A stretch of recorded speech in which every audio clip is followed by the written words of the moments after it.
¿Cuál es el patrón común que hace que tus proyectos, que son de tanto riesgo, de ese riesgo al menos acotado y de tanta creatividad, puedan tener éxito? Yo sueño las cosas y creo que siempre se pueden hacer. Crean que la posibilidad se hace solamente trabajándola, solamente estudiándola, solamente entendiendo que ustedes son los que lo pueden lograr y que tienen la posibilidad de rodearse de la mejor gente. Mis negocios tienen que hacer algo bueno e importante para la gente. Si no, pues tampoco tienen una ventaja competitiva. Porque decir que un negocio o un proyecto no tiene riesgo es completamente imposible. Si no te metes en problemas muy difíciles, que hoy en día logres una empresa o un negocio que vaya a prosperar. Hoy en día tienes que excavar muchísimo más para lograr encontrar una oportunidad radicalmente relevante. ¿Cómo se alcanza lo extraordinario? ¿Cuál es el secreto del éxito? ¿Cómo se llega a lo más alto? ¿Es cuestión de suerte, genes o contactos? Viaja conmigo a la búsqueda de estas respuestas, preguntándole a aquellos que llegaron a lo más alto, a donde tú quieres llegar y se convirtieron en superlatinos. Superlatinos Podcast con Carlos Malatesta, siguiendo las huellas de lo extraordinario. Hola a todas, hola a todos, bienvenidos a un nuevo episodio de Superlatinos Podcast. Hoy en Superlatinos seguimos las huellas de lo extraordinario con Ricardo Leiva, creativo, emprendedor e inversionista que ha convertido ideas en movimientos que impactan a millones. Presidente de la agencia de marketing Latir, que acaba de crear una marca de café con Sofía Vergara. Además, tiburón de Shark Tank en Colombia. Un líder creador de proyectos icónicos que unen negocios, cultura y propósito. Y además que conocí en Necker Island, la isla de Richard Branson, en un proyecto que creó para que empresarios latinos puedan ir a conocer a Richard. Sí. Bienvenido, Ricardo. Bueno, ya se nos colaron más que los latinos. Sí, gracias, Carlos. Qué maravilla estar aquí. Es un honor absoluto. Gracias. La verdad es que el honor es todo mío y de todos los que nos están escuchando en este momento. Tu trayectoria, lo que has conseguido a lo largo de tu carrera profesional. Has estado en como los escenarios más altos y más increíbles en América Latina y en Colombia. Y bueno, aquí yo me pregunto, ¿cómo es posible que alguien sea capaz de construir todo lo que tú has logrado? ¿Cuál es tu secreto del éxito? ¿Por qué tú sí llegaste a conseguir todas estas cosas? Bueno, no hay ningún secreto del éxito. Yo creo que hay el único secreto es lo que uno tiene por dentro y es como el alma que uno tiene por dentro. Porque cuando uno oye mucho los cuentos, uno mismo cuando tratan de encontrar cuál es la razón en la vida que me hizo hacer lo que yo hago, y bueno, en el mundo de hoy solo se mide por cuántas empresas, cuánto dinero, cómo te sumas, pero pues lo mío es crear proyectos y los proyectos que transforman desde el mundo del marketing, desde el mundo de la educación y siempre con el entretenimiento detrás, porque al final mi vida ha sido la vida del marketing, eso es lo que yo he hecho. Entonces siempre he tenido como tal vez unos valores que he entendido, pero nunca he tenido una fórmula. Lo único que me caracteriza que es algo que dice, mi mamá un día llegó a la oficina y estaba parada enfrente esperando a que yo saliera y alguien le dijo, mi asistente le dijo a alguien que se acercó, mire, es la mamá de Ricardo. Y mi mamá y esa persona le dijo, tu mamá es la del no dañado, tu hijo es el del no dañado. Y mi mamá le dijo el del no, porque nosotros tenemos un código en la compañía que es como un código de valores y el primero tenemos el no dañado. Entonces mi mamá dijo, el no dañado si mi hijo no tiene ese botón.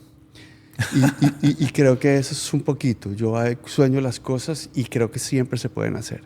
Yo no creo en todas las compañías y los psicólogos que ayudan a la gente a aprender a decir que no, porque yo creo que uno, bueno, obviamente es una paradoja, pero darle la posibilidad a las cosas es tal vez mi fórmula. Darle la posibilidad a que funcionen hasta el último momento. Bueno, por eso te estrellas tantas veces a veces. Sí. Pero posiblemente el no dañado podría ser mi fórmula. Me hace pensar en la película esa de Jim Carrey, Yes, ¿no? Que sí, había que decirle que sí a todo. Exactamente, que no fui a decir que sí. Pero realmente la dinámica es diferente, porque cuando tú dices que tienes el no dañado es porque no dejas que tu gente imponga el no primero. ¿Ok? siempre hay que darle una vuelta. Si hay algo que no se hace, hay una manera de darle la vuelta y hacerlo de otra manera. Y esa es quizás como esa capacidad de soñar y de creértelo y decir, no me voy a rendir a la primera. ¿Tú crees que es quizás como lo que te ha permitido llegar tan lejos? Yo creo que normalmente hay unos caminos que creo que normalmente le pasan a los seres humanos, al mundo, en el mundo de los negocios, y es que yo tengo una cosa que me ayuda mucho, y es que a mí me inspira mucho la creatividad, sin duda. O sea, crear me inspira mucho. Lo que es algo que pareciera ser que es una creación, un gran proyecto, algo que innova, algo que rompe un poquito las reglas. Entonces eso me rueda. Entonces normalmente cuando logro identificar eso, por ejemplo en el estudio de Shark Tank yo identificaba eso primero, de segundo al emprendedor, porque uno realmente en Shark Tank aprende que uno realmente no invierte en negocios, sino más en socios. Pero entonces cuando ya tienes esa facilidad, entonces lo que realmente ves que tiene algo, que hay un reto de transformación y de creación, ahí me voy. Entonces ese camino para mí es el camino que me ayuda a rodar hacia las cosas que normalmente yo hago y que yo he hecho, que tienen que ver como con ir a transformar algo de una manera creativa. Eso me encanta. Entonces, lo que no es creativo, lo que normalmente no es por ahí, normalmente puede ser que me llega, pero yo no le entro. Eso es. Esta cosa tan fuerte con la creatividad y como con un propósito, ¿no? ¿Cómo equilibras o cómo entiendes creatividad versus propósito? ¿Puede ser creatividad para lo que sea o es una creatividad, un tipo de creatividad específica? No, obviamente aprendí porque aprendes cuando tú, o tu naturaleza es creativa, porque tú sabes que la naturaleza del creativo, yo le contaba a alguna persona que cuando nosotros hacíamos evaluación, hace muchos años hacíamos evaluación al equipo de trabajo, en una compañía que es de mercadeo, una compañía, pues la creatividad es parte, ¿no? Sí. Obviamente hay unos perfiles, los perfiles creativos son todo, pero toda la compañía se evalúa por unas características iguales y cada cargo por uno diferente. Pero a la persona que me recuerdo haber calificado con la mejor creatividad era el que era el menos creativo de la agencia. Era un gerente de cuenta, un ejecutivo de cuenta, que era un personaje que a él no le salían las ideas. Ser creativo no es que te salgan las ideas. Él era el que hacía las mejores reuniones con su equipo creativo y el que más se ganaba licitaciones porque él motivaba al equipo, se divertía, pateaba sillas cuando había una buena idea como yo. Y entonces, pero él no era realmente el creativo, él creaba la dinámica para la creatividad. De manera que... Era como un jardinero de creatividad. Exactamente. Entonces, yo aprendí una cosa, Carlos, que creo que es muy importante y creo que finalmente la creatividad y la idea es lo que ha matado a ese 90% de los emprendedores que dicen que se quiebran, es porque confunden la idea con la innovación. Porque te enloqueces con la idea en vez de enloquecerte con el problema, en vez de enamorarte del problema, te enamoras de la idea y todo esto que ya hemos oído muchas veces. Entonces están siempre como empujando, ¿no? Claro, esto me ocurrió y quiero que la gente me lo compre, ¿no? Yo te puedo decir que, no sé, más de no sé cuántas cientos de veces yo oí a alguien o en el estudio o cuando me reúno con emprendedores o cuando me llaman, porque todo el tiempo me llaman, estoy en una dinámica de gente que hoy en día ayudo a educar un poquito sin que yo viva de eso, pero me tocó por haber estado en Shark Tank, terminé apoyando a mucha gente a ayudar a pensar en el marketing. Y no sabes cuántas cientos de personas te dicen, Ricardo, tengo una idea increíble. Y ya yo digo, ¿cuál es tu idea? Yo me pongo en la cabeza y digo, de una de 5 posibilidades, 3 es que me va a decir que tiene una app. Todo el mundo dice que una idea es una app. ¿Tengo una app qué? ¿Tengo una app qué? Es que una app no es una idea. Entonces, ese enemigo de la idea aprendí que realmente es en el problema, en la oportunidad que hay allá. Las grandes ideas que han transformado o los mercados de una manera relevante, de una manera que tú ves que es súper sólida, así sea de nicho, todas esas dinámicas no vienen de una idea, vienen de alguien que entendió y que lo vivió. Que vivió estando en un lugar que era mejor dormir en una casa que en un hotel. O sea, todas esas cosas vienen de ahí. Entonces yo me cuido mucho con el proceso creativo. Lo disfruto mucho, pero me cuido mucho con el proceso creativo. Me encanta eso, me lo escribí aquí. Bueno, lo escribí con mis palabras. Mata la idea y mire el problema. Exactamente, exactamente. Y hablaste dice, bueno, cuando uno tiene el no dañado, eso te lleva, mencionaste a quizás tener que enfrentar muchos fracasos, ¿no?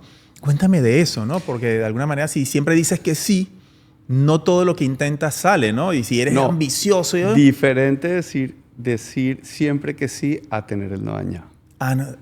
Radicalmente diferente. Porque no es decir que sea todo, es darle posibilidad a todo. Darle posibilidad. Y darle la posibilidad a todo también en el mundo creativo a tener metodología. Y normalmente esa metodología lo que hace, y no es lo mismo, socios que yo tengo, que adoro, que quiero mucho, que son muy prósperos, pues no tienen esa dinámica de riesgo que yo tengo en muchos de los negocios. De hecho, mi misma esposa, mi socia Laila, hoy en día es mi polo a tierra, porque ya hay un momento en la vida en la que tampoco tienes que estar arriesgando tanto. Claro. Porque cuando tú tienes el no dañado, lo primero es que te metes en problemas. Metes en problema la compañía. Estiras como decimos, el caucho en Colombia. Estiras el caucho mucho. Entonces, cuando tú no tienes método con eso, pierdes mucho tiempo tratando de darle la posibilidad a algo cuando no tienes metodología para evaluar si es bueno o malo. Entonces, inicialmente no es que te golpeas mucho, sino que ya sabes cómo golpearte. Pero como estamos hablando posiblemente cuando hablas de estar emprendiendo desde el principio, hoy en día tienes tanta data. Bueno, a mí me parece que el mundo cambió también. O sea, yo creo que el mundo, no sé, de los últimos años cambió después del iPad de pronto y ahora cambió después de ChatGPT, radicalmente. Sí. Porque la verdad es que no es que todo el mundo diga que la inteligencia artificial antes o después. Al otro día que salió ChatGPT, hay gente que se me presentaba, no, yo soy el vicepresidente de inteligencia artificial de una compañía. No me vengas a decir eso. O sea, aquí en ninguna compañía había un vicepresidente de inteligencia artificial. Pero el ChatGPT cambió el sentido, ese sentido y esa oportunidad que tienen los emprendedores. Siempre había la posibilidad de investigar, pero ahora puedes crear insights con data real muy rápido. Eso quiere decir que te puedes no enamorar de la idea muy rápido si te enfocas en encontrar la data que te diga, aquí es donde está el problema, aquí validé la oportunidad que hay. Este es de lo que me voy a enamorar. ¿Cómo me enamoro de que esta dinámica de servicio en un proyecto de turismo realmente no se ha resuelto en el mundo, o en una aerolínea, o en la banca, o en conseguir crédito fácil, o lo que sea, cualquier producto que sea, o un producto físico, un producto... Entonces, está buenísimo porque el método es lo único que te da la oportunidad, y cuando ya tienes herramientas, que no tienes que contratar a nadie, porque puedes realmente conseguir la información mucho más fácil, mira, la cosa va a cambiar. Tiene que cambiar. Los emprendedores tienen que cambiar radicalmente. ¿No? Sí. Antes necesitaban un publicista, un abogado, y tenemos que entender... Para esa etapa ya casi que no necesitas a nadie. Porque ya puedes entender conceptos impresionantes. Yo me quedo loco. Te voy a decir una cosa que me quedo loco. Estamos en el proyecto que ahora vamos a hablar posiblemente del proyecto del café con Sofía. Somos una compañía, empresarios no cafeteros, publicistas de negocios de salud, y nos metemos en este gran proyecto con el mercado más grande del mundo que es los Estados Unidos, con el retailer más grande del mundo que es Walmart, que es un gran socio de la socia Sofía, y tuvimos que hacer un trabajo impresionante para que Walmart, no porque sea Sofía, iban a dejar que el café entrara, teníamos que validar muchas cosas. Pero yo me quedo loco la posibilidad de que tú antes, hace un año inclusive, tenías que cerrar una reunión y decir, yo voy a averiguar esto y les cuento después. Y Laila, que está dirigiendo el tema del café, la ha visto en las reuniones, y está en una reunión con gente de Bentonville, con gente de Walmart, con gente del wholesaler o del broker más grande de los Estados Unidos, y están hablando y estás trabajando, además estás trabajando en otro idioma, y de repente dicen algo, ya entra. Dijeron un concepto, y el concepto es CBO. CBO. Y di una vez antes de la reunión, ya entendió que es CBO, ya aprendió del tema. Entonces, cualquier concepto hoy en día puedes ayudarte con tu asistente al lado. O sea, que me ha pasado estar en reuniones y alguien dice, no, porque el mercado de esto es 30% en Francia. Yo digo, ¿sí? A ver, ¿cuál es el mercado de no sé qué en Francia? Dice, no, es el 15. Me estás diciendo que es 30, no es 15. Y mira, además está sectorizado en 3 ciudades. Exactamente. Y pues, y claro, antes eso era imposible, es en segundos, ¿no? Exactamente. Pero para el mundo del emprendimiento y para el desgaste de dinero tan grande, yo creo que el mayor desgaste de dinero en toda la dinámica creciente de emprendimiento, especialmente, y de startups y de innovación de los últimos, de los 15 años anteriores o 10 años anteriores, que se perdieron en mucha gente desarrollando apps, pagando $30,000, $40,000 por desarrollar una app, entonces no tenían plata después ni para hacer marketing. Sí. Como en el estudio encontramos muchos de los inversionistas de las inversiones en las que nos metíamos o estábamos haciendo el due diligence, no tenían era un negocio que funcionaba bien, pero no tenían un contador. Entonces se gastaban tanta plata en lo que no se tenían que gastar porque no estaban ni validando la idea, porque no estaban entendiendo el problema. Esa dinámica va a cambiar radicalmente con la velocidad o la democratizada de la inteligencia artificial. Qué interesante, te estoy escuchando y yo estoy pensando en ver cómo voy a aplicar esto aún más en mis proyectos. Decir, oye, aquí esto lo puedo mirar. Sí, es que está interesante, porque cuando le sumas el talento creativo y de innovación y de tecnología y las locuras que están pasando ahorita, yo no sé a dónde va a llevarnos, por lo menos en el mundo de los negocios de la creatividad, de la publicidad, de los medios, del influence marketing, todo eso está... Oye, Ricardo, dijiste una cosa que me la anoté, porque dije, esto no me lo puedo olvidar, que me impactó. Dijiste, bueno, es que uno ya aprendí a golpearme, porque creé mi método y ahora tengo ¿cómo es eso de aprender a golpearse, ¿no? ¿Cómo llegaste a... ¿Qué tuviste que pasar y vivir para poder aprender? Yo lo veo como... yo hice Aikido, ¿no? Y uno tiene que aprender a caerse. Claro. Para no hacerse daño, ¿no? Claro, y aprendes a caer. Claro. Cuéntame un poco de eso, de cómo aprendiste a golpearte. Mira, yo creo que yo tengo, en mi vida hay una cosa y es que basado en que en mi vida lo que más me gusta de la vida está dentro de ese mundo que tiene que ver con la creatividad y todo.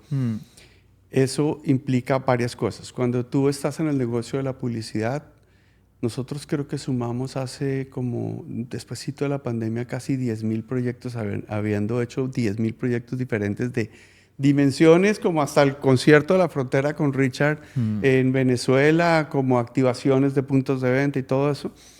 Los publicistas tienen una ventaja que a veces no se dan cuenta que tienen que aprovechar más, y es que tú no estás sentado en un banco. Haz de cuenta que estás en un banco digital, o los bancos digitales, un Nubank o cualquiera de estos son, o estás, no sé, en las oficinas de Cele y seguramente hay mucha innovación, pero estás trabajando en una industria.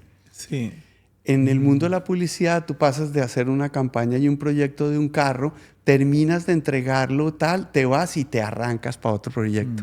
Y ese proyecto es para vender unos condones, o para el otro para un perfume, el otro para real estate, el otro para vender tu propio país o tu propia región.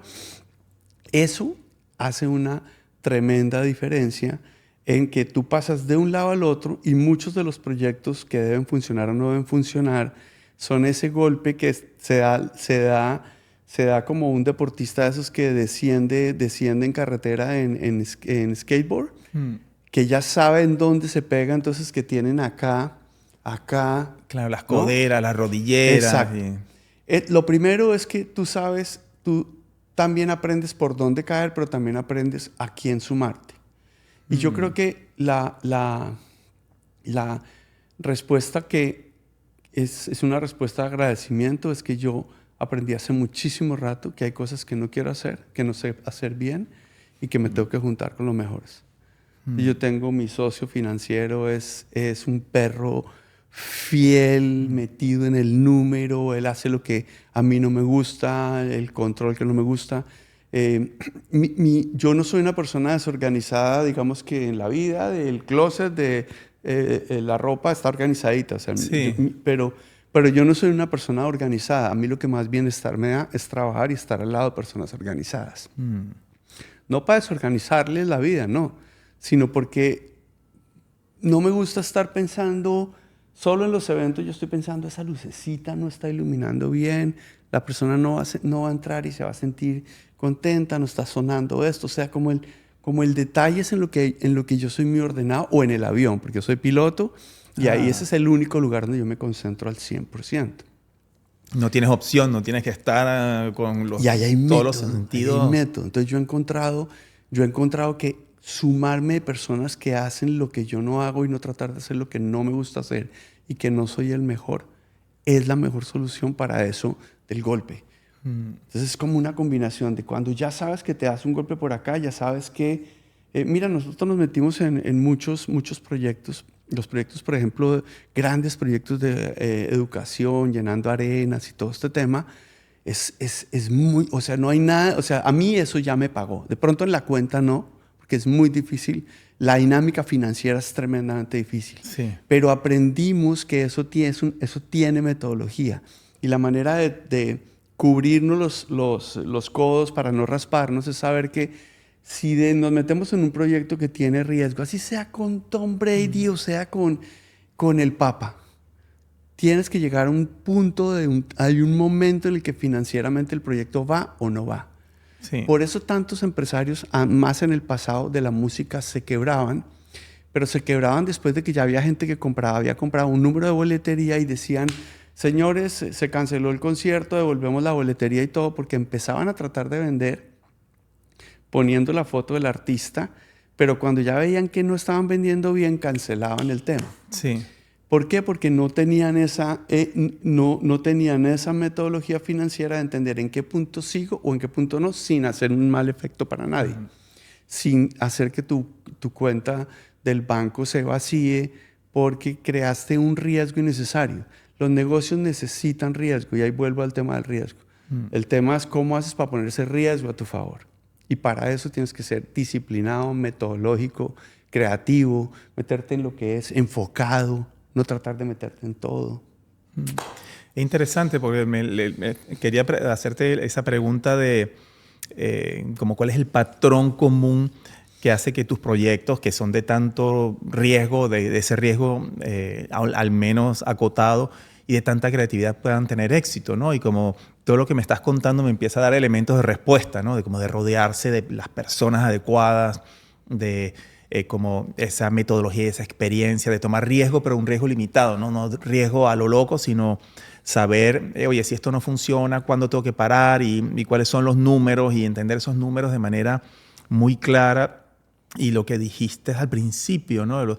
Dijiste al principio, no es la idea lo importante, sino entender cuál es el problema. Sí. Y que esa es como tu fórmula del éxito en un proyecto creativo.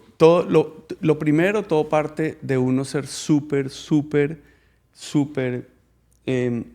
profundo y obsesionado cuando viene un proyecto, cuando estamos creando un proyecto, que el proyecto venga de una oportunidad, que venga de un problema real y que venga no de algo que yo quiero que hacer porque sí y tal. A veces es un poco mentira lo que estoy diciendo porque a veces la vida no es así. A veces la vida te pone una idea acá y haces el proceso en inversa, ¿no? Está la idea, ¿cómo hago para volverla a un problema y lograr entender que es una buena idea? O sea, que no es verdad que es que me paro en una esquina y veo en la calle y miro, allá hay una oportunidad, allá hay un problema. No, pues obviamente no es así. Pero entonces, esa primera parte es muy importante. Ahora, el proceso del no dañado es muy interesante porque aunque no es una metodología, es tener método para evaluar y darle la posibilidad a eso. Y ahí es cuando uno empieza a medir. Yo te digo una cosa que pasaba también, que he aprendido con startups, por ejemplo, y es que hay una cosa que nos encanta, que no nos dábamos cuenta, que nos encantaba que nos dijeran. Y era cuando una persona viene a hacer su pitch y contar una idea nueva, y en el punto correcto del pitch te dice, y los riesgos que trae van a ser estos, y esto es como los vamos a parar. Nos encanta, pero no nos dábamos cuenta que nos los estaban diciendo. Los mejores pitches siempre son los que el emprendedor en un punto dijo, y estos son los riesgos más relevantes, así están medidos y así los vamos a... Porque decir que un negocio o un proyecto no tiene riesgo es completamente imposible. La gente cree que es que Rappi o es que Airbnb nació en 4 semanas, porque de repente se enteraron hace 4 semanas. Son proyectos que llevan muchos años, que tenían un norte estratégico bien definido, una creencia motora bien definida, cambiarle, facilitarle la vida a la gente, cosas de ese estilo que no son los selling line. Entonces, para mí, el proceso está basado en eso, en cómo realmente tienes claros los riesgos. Y cuando tú estás diciendo el tema de los riesgos, y yo digo, tú sabes que te vas a meter en problemas, ahí arranca el riesgo. ¿Ok? Si no te metes en problemas, es muy difícil que hoy en día logres una empresa o un negocio que vaya a prosperar, porque hoy en día tienes que excavar muchísimo más para lograr encontrar una oportunidad radicalmente relevante. No todas las oportunidades relevantes tienen que ser unicornios, ni venderse por $10 billones, tampoco, no tiene que ver con eso.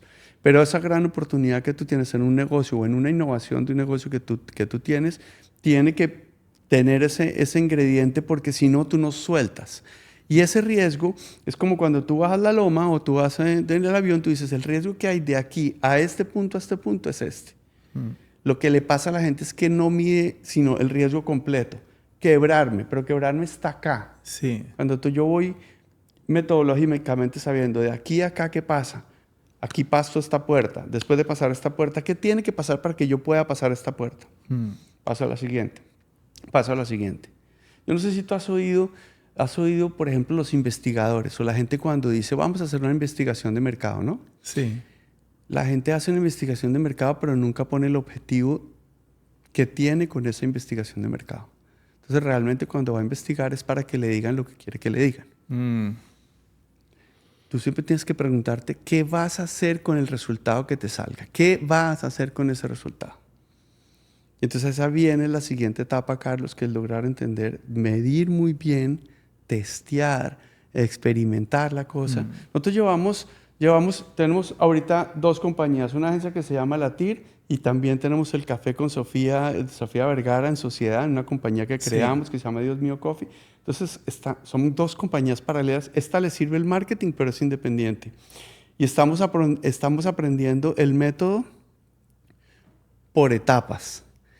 Y para estar nosotros ahorita en 1,600 puntos de venta de Walmart, nosotros como agencia de marketing del café y el café entrando en 1,600 puntos de venta de Walmart, que nos esperábamos que iban a ser 300, tuvimos que pasar un año, 8 meses con Walmart en el walmart.com probando cada una de las hipótesis que nosotros les estábamos diciendo, cambiando. Wow.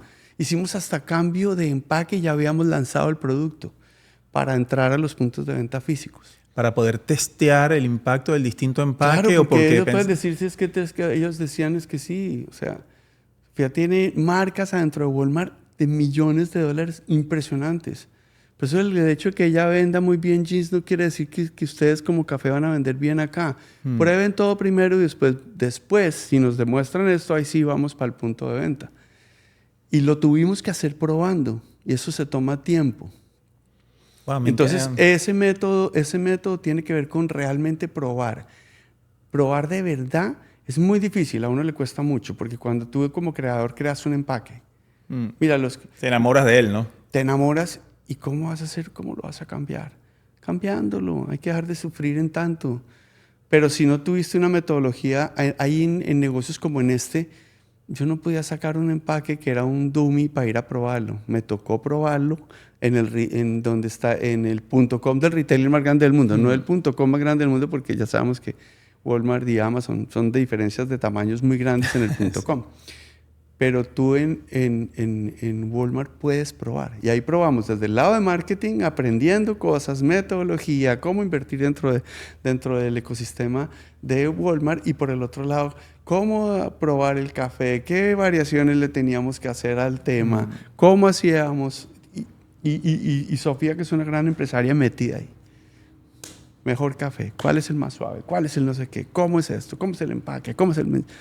Es muy lindo. Esa es la parte más linda de esos procesos y ese proceso de riesgo que me encanta tomar.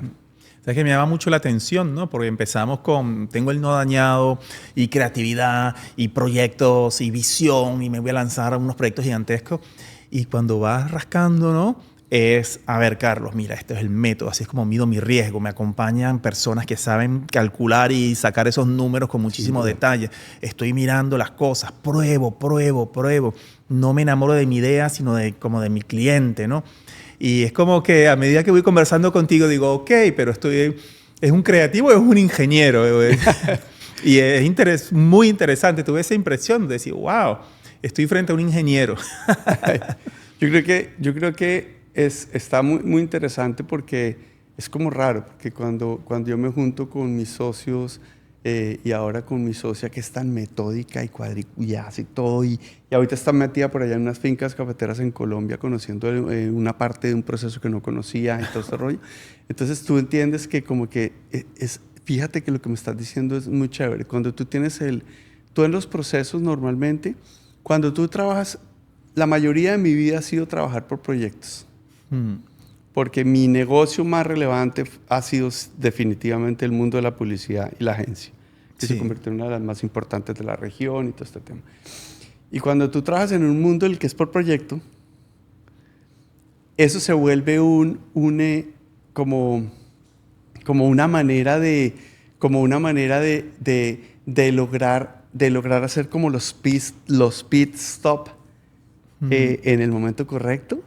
Entonces está muy chévere porque uno se da cuenta que cuando tú trabajas por proyecto a veces estás en modo cerebro, es cuando estás planeando. Después estás en modo soldado, que es cuando estás así ¿no? O estás en modo operación, estás en modo ingeniero, pero después tienes el modo de obrero, porque los proyectos pasan de una etapa a otra. La creatividad sirve para eso. A veces, ¿para qué sirve la idea? La idea a veces no es para la gran idea. A veces un proyecto cambia radicalmente porque el guión que hiciste para la persona de ventas en el punto de venta es tan creativo y tan bien hecho, o para que te abran una puerta en un barrio popular donde estás haciendo un blitz, que es un muestreo de venta de un detergente, que es que golpees y que las dos cosas que alcances a decir cuando te abren la ventana arriba, para que te abran la puerta y bajen y te compren el paquete de los los 2 champús de Procter o de cualquiera y de tal, son las palabras que tú digas en los primeros 3 segundos. Y si no, no te abren. ¿Y eso qué tuvo que ver? El creativo diciendo lo que hay que decir primero. Hermosa señora, cualquier cosa. Y parte radicalmente. Entonces uno cuando vive de haber hecho de un mundo en que es por proyecto, uno sabe que tienes que quitarte el sombrero o el de cerebro y ponerte el casco de obrero y cambiártelo de una vez entonces al de soldado, porque a veces estás pensando, a veces porque el proyecto va de principio a fin, son etapas diferentes. Wow. Los creativos yo amo los creativos, pero los creativos tienen un problema y es que los creativos se enamoran mucho de la idea, sin duda, pero se enamoran de la última idea que se ganaron el premio. Entonces se quedan mucho ahí. Y ese es una cosa que yo digo en alguna de las charlas que he dado, que es este cuento ¿tú has oído el cuento de Frank Lloyd Wright? ¿Sabes quién es Frank Lloyd Wright? Este es el arquitecto del siglo pasado americano, uno de los tipos más transformadores de la arquitectura y del diseño en el mundo. Y él, en una entrevista así con un medio de diseño, le preguntaron, maestro, ¿cuál es su mejor diseño? Y el tipo contestó, el próximo. ¡Wow! Increíble. ¿Cuál es tu mejor idea? ¿No? La próxima. Ahí cambia todo. Por eso es que yo voy a ser un creativo eterno. A mí me encanta crear cosas, me encanta. Ricardo, y cuéntanos quizás un poco como en los orígenes, ¿no? Al principio de todo esto, ¿cómo empezaste, no? Y qué dificultades tuviste que enfrentar. ¿Hubo quizás una dificultad o un error que te hizo comprender algo que si no te hubieras equivocado en eso, nunca hubieras podido haber llegado? ¿Sabes que hay una cosa que es muy interesante? Porque yo soy de un hogar que somos 6 hijos y mi mamá es mamá y papá, porque mi papá se murió cuando yo tenía 4 años. Y mi mamá estaba embarazada esperando a mi hermano menor, que inclusive es socio mío hoy en día. Wow, Entonces me imagino era... la vida de tu mami con, No, con ella seis es... embarazada. Exacto, Con ella es seis una hijos. soldada, imagínate, ella tenía 31 años cuando se murió mi papá. Ah, yo Y la veo tenía como 6 comando hijos. SWAT más que soldado. Y tenía 6 hijos. Entonces yo creo que hay una cosa que pasó. Para mí, mi mamá es todo. A mí siempre me preguntan, obviamente tú estás en este mundo de marketing, que por qué, y que si ustedes tenían todo, y que naciste en cuna de oro o no, y las clásicas cosas que pasan en las dinámicas estas de empresarios, en la sociedad del marketing, este proyecto que yo tengo ahí como 20,000 personas en la sociedad del marketing que están metidas en el tema, preguntan mucho y de dónde salió. Claro, yo cuento el cuento de que mi madre realmente lo que hizo es hacer que nosotros pudiéramos hacer las cosas. Ella le tocó trabajar tanto que nosotros entendimos que teníamos que hacerlo nuestro. Pero cuando yo me gradué del colegio, me metí en la universidad, yo era el mejor estudiante de mis 6 hermanos. No es que, pues, yo de mis 6 hermanos, a mí fue el que me fue mejor en el colegio, pero tampoco, pues, me fue muy bien. Entonces yo decía, voy a estudiar ingeniería porque mi tío estudiaba ingeniería. Entonces, pero allá en Colombia hacíamos servicio militar antes. Yo hice el servicio militar un año, salí a hacer servicio militar y entré a la universidad y estábamos con unos amigos, con un amigo de mi colegio, y encontré un aviso en el periódico que decía que vendían cometa, un Ícaro de volar. Y mi amigo me dijo, oiga, mire, yo no sabía nada de eso. Cuento largo corto, terminamos comprándola entre todos, nadie pagó, yo terminé pagando y me metí metiendo al mundo de la aviación. O sea, como un alas delta. Un ala delta. Un ala delta. Y la compré, eso nos tirábamos sin saber nada. Bueno, pero ¿por qué te cuento este cuento? Porque el punto de inflexión fue ese.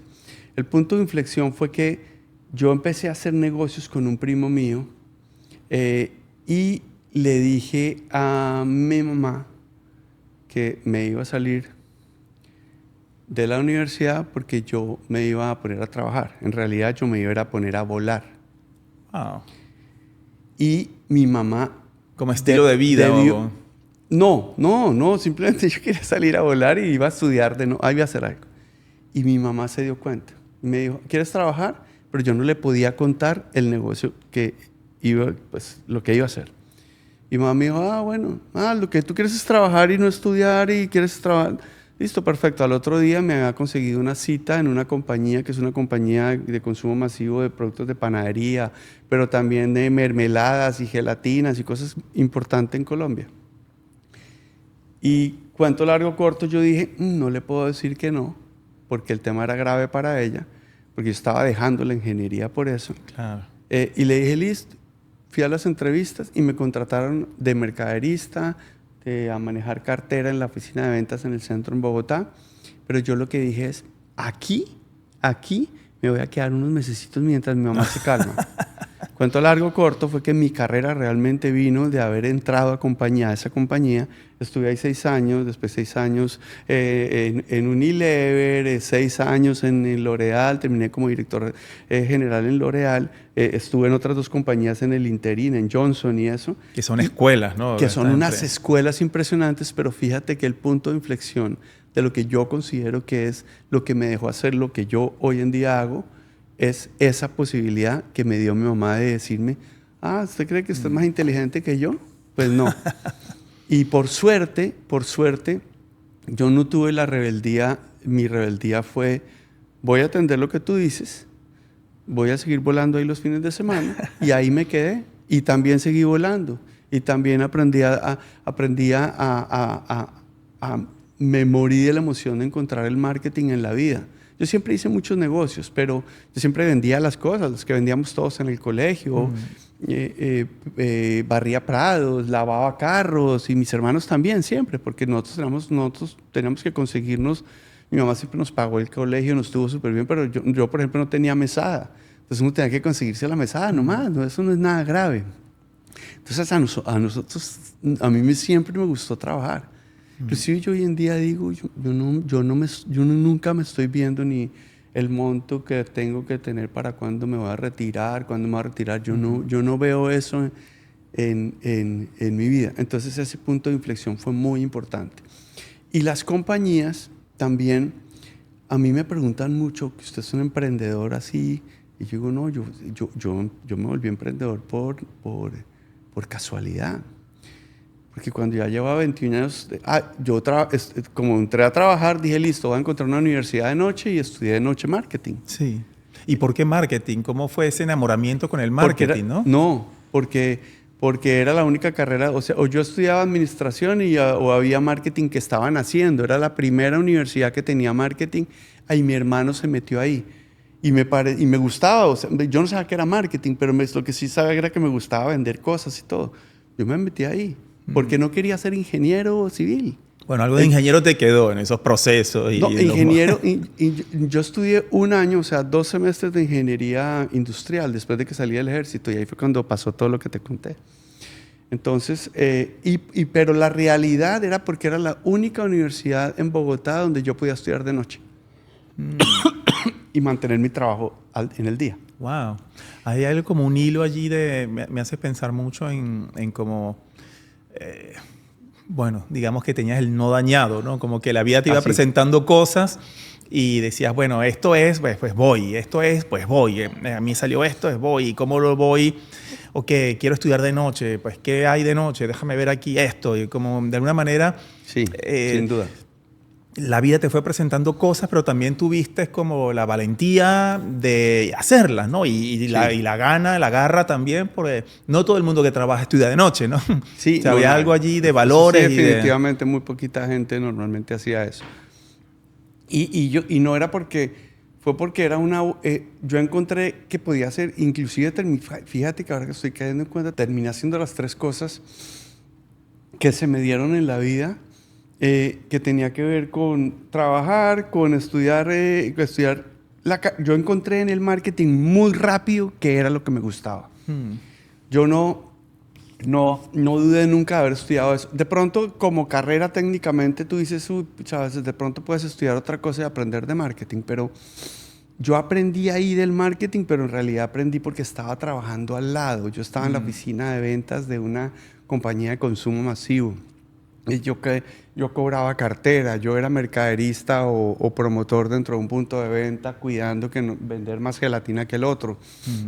Y de ahí en adelante todo lo que hice. Entonces, eso me ayudó. Y por el otro lado, yo me encontré con el mundo de la aviación en ese momento del con el ala vuelo delta. libre, del ala delta.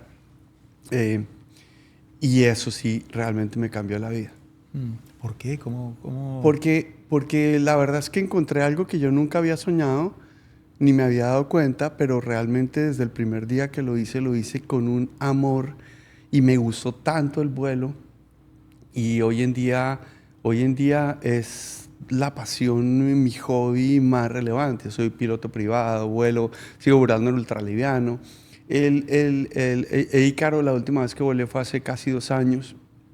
De pronto ya no tengo el tiempo de subir a la montaña a hacer esto porque tengo ultralivianos y en mi finca por allá en la mitad de los llanos en Colombia. Ahora he estado por aquí en Miami volando. Entonces, es apasionante. Es apasionante, me encanta. ¿Y por qué te cambió la vida la aviación? Porque tenía algo que era... Yo creo que es el desfogue de una persona. En el caso mío, me encanta, evidentemente, pero como mi lado del riesgo más importante, que es cómo hacer eso y hacerlo bien hecho, y gozártelo, y disfrutar, y llegar. Y yo creo que si a mí no me hubiera pasado eso, de pronto las noches anteriores me enrumbaba todas las noches. Yo siempre he disfrutado, he paseado, he rumbeado, he tomado, pero siempre al otro día estaba listo para ir a las 6 de la mañana a mis clases de vuelo, porque siempre era en la montaña, temprano. Entonces siempre eso me dio una actividad, que es esas actividades que te da la posibilidad de estar ocupado todo el tiempo. Y puede haber con algo muy bonito también, ¿no? Quizás, no sé, una alucinación mía, pero puede haber algo de decir, oye, si puedo volar, porque es algo como muy poca gente, ¿no? Tiene acceso a volar y además ves todo desde arriba, ¿no? Y tienes acceso a un universo muy reservado. Y quizás de alguna manera eso subconscientemente te dijo, oye, si puedo volar en esto, quizás puedo volar en otras Sí, cosas sin más. duda, sin duda, sin duda, porque, y eso me gusta que lo digas, porque al final, mira, en la aviación tú pasas como etapas, pero normalmente las etapas más relevantes es la primera, es haber despegado los pies de la tierra estando solo. Y obviamente no toda la gente que está en el mundo de la aviación pasó por el Ícaro, por el vuelo libre, que se llama el hang gliding o el vuelo libre. Y eso es empezar con el más vuelo de todos. Sí. Porque no hay motor, hay aerodinámica, técnica para subir las corrientes. Entonces, esa dinámica del vuelo es muy linda porque además estás teniendo un modelo de vida muy lindo. Estás en montañas, aterrizas, haces camping, vas de aquí, de un campeonato a otro, recorres. O sea, es que cuando tú tienes una práctica que tiene que ver con la tierra misma, y bueno, ya cuando empiezas y te gusta el vuelo, ya eso es otra cosa. Se te acerca un águila brava porque está cerca de un nido.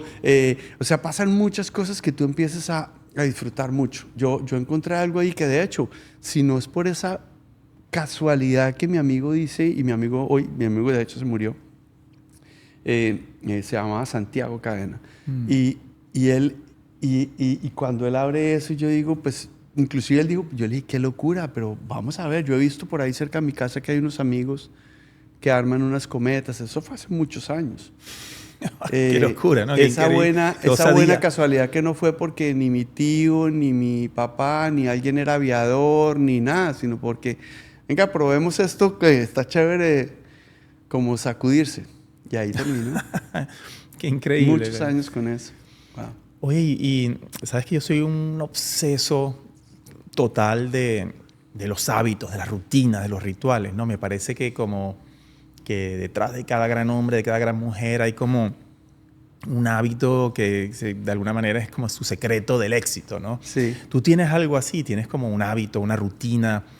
A mí me encanta llamarlos rituales porque para mí son sagrados. Sí. Que de alguna manera te ha acompañado a lo largo de tu vida y tú dices, oye, esto... Bueno, tienes la aviación, ¿no? Y el vuelo. Y tienes algunas cosas que haces en las mañanas, en las noches, algo que para ti es vital y ha sido vital en tu camino al éxito. Mira, el único ritual que yo puedo decir que es un ritual fuera de mis métodos, que podría decir que son mis rituales de belleza, es el ritual creativo y el ritual de cómo armo un proyecto. O cómo hago esto, llamo a mis socios y le digo, tengo este cuento, se me ocurre que hagamos esto, y entonces al otro día ellos arman reunión, ya todo se está armando. Yo soy de muy de... Eso es lo que realmente es mi ritual. Mi ritual tiene que ver con un ejemplo que es el que tú conoces y que tú tuviste una belleza apertura de ir, que es al proyecto de Richard Branson. El proyecto de Richard Branson nace, y te voy a decir por qué te estoy hablando de ese proyecto, porque mi ritual es siempre mental. Mi ritual es, trotaba mucho, troto poco ahora, camino más ahora, y siempre estoy pensando. La ducha para mí a mí en la casa me regañan porque, oiga, se acabó el agua del planeta porque usted está ya dentro de esa ducha, ¿no? Mi ritual más relevante es la del pensamiento y escribir cosas. Eso es lo que más me desconecta a mí. Y está pasando algo en la vida que a veces la gente dice que uno ve mucho televisión, pero para mí ver buenas conversaciones en series, creo que el mundo del entretenimiento se ha especializado con unas cosas que uno dice, ¿cómo alguien puede inventarse un diálogo como ese? Para mí, más que entretenimiento, es inspiración muchas de las cosas que veo, las malas y las buenas. Entonces, mi ritual más relevante tiene que ver con cómo hago para pensar cosas que posiblemente alguien no porque son que alguien no la ha pensado. El proyecto de Richard Branson viene porque y ahí vas a entender que ese es realmente mi único ritual en la vida, que es diferente a mi hobby o diferente a esto. A mí me invitaron a dictar una charla en un foro de innovación muy importante en Colombia, y yo nunca había hecho una conferencia jamás. Esto fue antes de Shark Tank, antes de todo. empecé a hacer conferencias por Shark Tank, porque me llamaban, me invitaban, entonces ya tenía que ser más metódico. Y ahora porque está la sociedad del marketing y me invitan y voy y me encanta compartir las cosas, pero ese de Richard fue porque yo llego a la conferencia, es una conferencia muy relevante y yo como que preparé la charla de la noche anterior, no preparé la conferencia, me dio casi que vergüenza, pero el speaker principal era el presidente del Circo del Sol. Wow. Y yo era 2 antes. Me fue bien, me fue súper bien en esa charla, el público lo agradeció mucho. Y yo decía, ¿cómo así que aquí está este personaje? En mi empresa, que es una empresa, sí es una empresa del marketing y de la creatividad, pero de las experiencias, mucho de eventos, mucho de ese tipo de cosas. Yo siempre ponía el ejemplo del Circo del Sol en todo. Yo hice unos programas que hacían en Las Vegas de backstage del Circo del Sol. Y yo todo el día, ahí ya me decían, Ricardo va a decir otra vez algo del Circo del Sol. Y yo me encuentro y me conozco con este personaje, lo saludo, me tomo la foto, conozco a la que lo trajo. Y yo iba de ahí para España y en el recorrido yéndome para el aeropuerto, y se me ocurrió una idea. Y es que yo miré a toda la gente que estaba ahí en un foro de innovación y no vi ningún presidente de compañía. Los presidentes de compañía normalmente van solo al foro grande empresarial por allá. Yo digo, pero si todos los presidentes deberían ser el de innovación, no debería haber un departamento de innovación, sino... Claro, obviamente el presidente del Circo del Sol, pues la innovación es el alma de todo el tema, sí. La creación. Y yo dije, pero ellos no van, es porque ellos este tipo de cosas no las hacen, solo las hacen si se desconectan. Entonces apunté la clásica, Mahoma va a la montaña, tal cosa. Cuento largo, corto, llegué a España, llamé a esta señora que había conocido, que vivía en Canadá, le dije, tengo esta idea, quisiera llevar un grupo de empresarios a la casa de este personaje, porque los presidentes de compañía no van a ir. Cuento largo, corto, al año y medio estábamos allá con 80 empresarios, un banco colombiano nos compró el proyecto completo, llevaron a 80 presidentes principalmente de Colombia y de Centroamérica y hicimos ese primer proyecto que lo llamábamos en ese momento Leaders Inspired. Y dijimos, aquí está el cuento. Y yo hice en una servilleta como los 5 personajes que yo decía como que admiro, y ahí estaba Richard Branson, estaba el del Circo del Sol, y ya había afiliado lo del Circo del Sol, sí. Richard Branson, Barack Obama. Me acuerdo que puse a Celia Cruz, que ya se había muerto obviamente, pero yo decía como que, yo hice una lista en una servilleta de los personajes esos que me inspiraría y que yo decía, un presidente de Colombia o de Latinoamérica tiene que poderlo vivir a él más allá que una charla. En esa época no es como ahora, que hoy en día tienes masterclass o tienes estas oportunidades. Acuérdate que antes uno solo podía ver a las personas en eventos. Exactamente, sí. ¿Cierto? Sí. Entonces era otra oportunidad. Y entonces Richard Branson y esto, yo, wow. Y el otro era Elon Musk, que ya lo saqué de mi lista. Pero era eso. Yo dije, wow, esto lo tengo que lograr. Y me veo que un amigo de Endeavor me pone una foto con Richard Branson, lo conoció en un evento de Endeavor. Yo soy de la comunidad de emprendedores de Endeavor del mundo. Busqué a Bruno, había conocido a Richard en un evento, se había hecho, le dije, le tengo esta idea. Y la idea era convertir la biografía de Richard, que es Finding My Virginity, que es el programa que tú fuiste, en una experiencia. Cuento largo, corto, al año y medio habíamos encontrado a Richard en Monte Carlo, le contamos el cuento, él aceptó hacerlo, nos dijo que sí, lo programamos, ahí se nos cruzó el tema del concierto de la frontera porque llamaron a Richard a que ayudara para el tema de la ayuda humanitaria. Hicimos el concierto de la frontera, que me llamaron a mí a decir, oiga, es que lo que quieren es hacer un concierto como el de Sudáfrica, ¿se puede hacer? ¿Cuándo es? En 32 días. ¿Les puedo decir que no? No. Entonces sí. Y nos fuimos a conseguir la plata de hacerlo. Ese es mi terapia y mi ritual más relevante, que es el de lograr tener siempre aquí, como en el baúl, y andando algún proyecto que realmente pueda transformar algo hacia adelante. Cuando yo tengo ese vacío, porque claro que hay momentos de la vida en donde dices, no hay nada que esté pasando, un proyecto se demora no te digo 1 año y medio. El proyecto del café, desde que lo presentamos y nos dijeron que sí, tal. La agencia, desde que lo presentamos a los gringos, todo, desde que haces una ronda de inversión, todo se toma siempre un periodo de tiempo. Sí. Pero cuando tú tienes en el baúl las 2 o 3 cosas y ya está rodando y ya está ya funcionando, si mi cabeza no tiene una idea en qué pensar, se enreda. Y qué poderoso eso, ¿no? Me encanta eso, de la montaña va a Mahoma. Sí. Y poder ir a visitar estos grandes pensadores, estos seres humanos increíbles, ¿no? Para mí la oportunidad de estar cerca de Richard Branson fue impresionante, ¿no? Y luego me di cuenta de que no solamente estaba Richard, sino que había un montón de otras personas alrededor que tenían esa comunión de decir, oye, yo también quiero estar rodeado y tener acceso a estos grandes pensadores, estos grandes seres humanos, sí. y encontrarse como una comunidad, ¿no? Y vamos por lo que es increíble es que el proyecto, cuando lo hicimos, fue un proyecto que fue muy difícil convencer a la gente. Todo el mundo decía que sí, pero nadie terminaba pagando. Esto fue antes de la pandemia.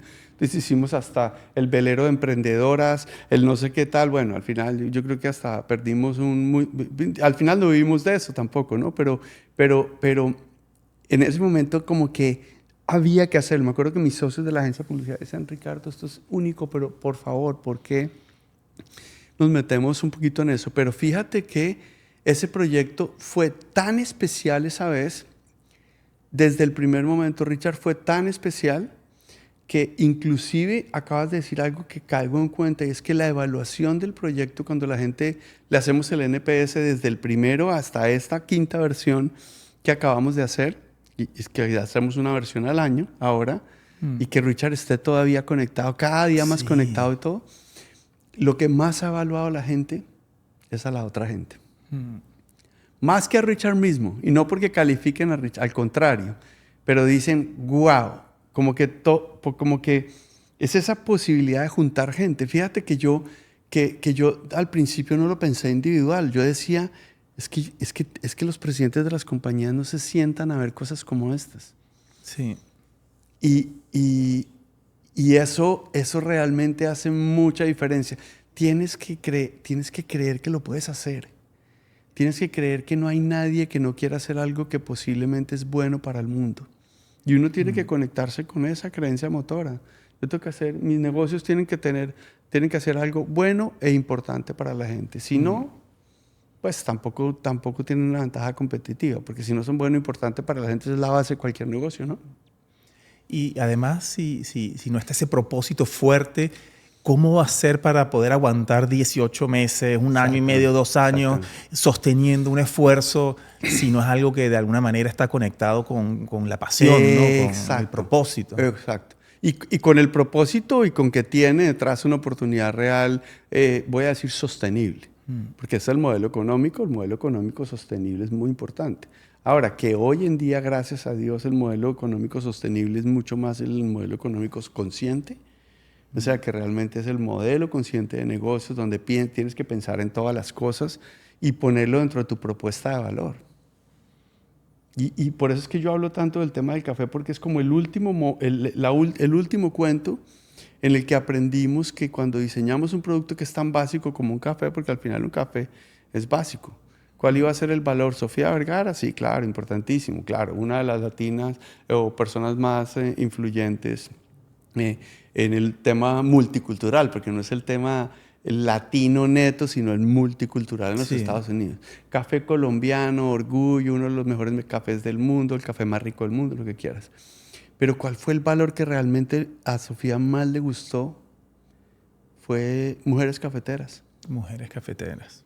O sea, tú dices, si tienes la posibilidad de exportar masivamente, porque el 30 y pico % de las fincas de exportación en Colombia son de mujeres cafeteras, ¿por qué no nos la jugamos a que solo sea hecho en fincas de mujeres cafeteras? Entonces ahí lograste conectar en la propuesta de valor, no en la propuesta de ver cómo vamos a darle limosna a nadie, no, la propuesta de valor. El mejor café lo hacen las mujeres, lo cultivan las mujeres. Vamos por ese lado, sumémoslo a la propuesta de valor. Entonces la propuesta de valor es súper redonda.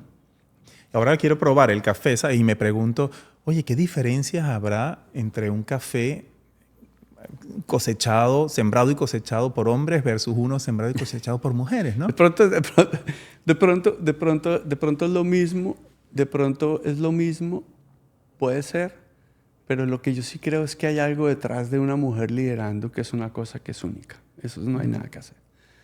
Evidentemente no es un tema machista o feminista, evidentemente creo que el mundo ya cambió radicalmente, nos cambió la mente a muchas personas. Posiblemente unos no hemos sido ni machistas, pero la cultura del mundo ha sido súper machista. Pero la verdad es que yo en el mundo de la policía llevo tanto tiempo trabajando con un porcentaje, siempre trabajar con mujeres es una dinámica radicalmente diferente. Porque el pensamiento, el detalle, bueno, también está metida la hormona, ¿no? Pero está buenísimo porque eso es parte de la dinámica. Pero la verdad es que no es ni siquiera escoger por un lado o por el otro, pero tú estás seguro que detrás el impacto que vas a hacer es un impacto que posiblemente no es el mismo que el que normalmente tiene el mundo cafetero. Es la realidad. Además que reconectando con el principio de nuestra conversación, ¿no? Hijo de una madre de 6 hijos que se quedó sola, embarazada de su sexto y que con esa garra y esa lucha para sacar a sus muchachos adelante, ¿no? Y es un poco mi caso también, quizás no tan intenso, pero sí, yo tuve un padre que sufrió de alcoholismo, se fue y se quedó mi madre sola con sus 3 hijos en un país que no conocía a tratar de ver cómo hacía para sobrevivir y sacar a su familia adelante, ¿no? Y esa garra de las mujeres, yo la verdad como hijo de madre soltera o de madre, digamos, sola, no puedo sino apreciar infinitamente el amor y la pasión y la entrega, el sacrificio de las madres que, o sea, el papá se fue, pero la mamá no. La mamá no se va. No, y no se va. Y te digo una cosa, el otro día estábamos hablando de eso. Estábamos casualmente con mi suegra y con mi mamá almorzando este domingo, que mi suegra vino de Barranquilla a Bogotá.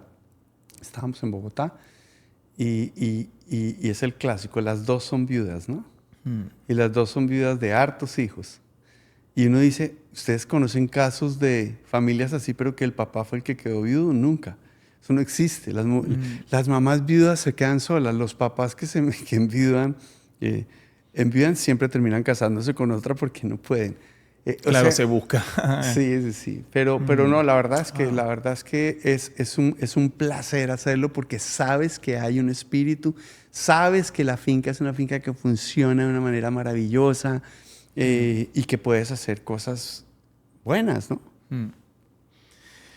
Oye, Ricardo, qué linda conversación contigo. No. Yo me quedo infinitamente agradecido. La verdad es que me has expandido la mente, el cerebro y me has llenado de ideas y ahora me tomé un montón de notas y ahora voy a llegar a ver cómo aplico esto. Ten cuidado, ten cuidado, evalúalas bien. O sea que a mí me gusta también dañarle mucho yo le digo a la gente que trabaja conmigo que me encanta dañarles la cabeza, me encanta. Oye, déjanos un mensaje final quizás a alguien que está empezando. O para alguien que está empezando, alguien que está pasando un momento difícil, o alguien que se acaba de pegar un golpe fuerte y que quizás necesita escuchar algo para saber que sí se puede, ¿no? Pues el mensaje obvio siempre está en sí se puede, pero el sí se puede está aquí, entre tu piel, tu cabeza y tu corazón.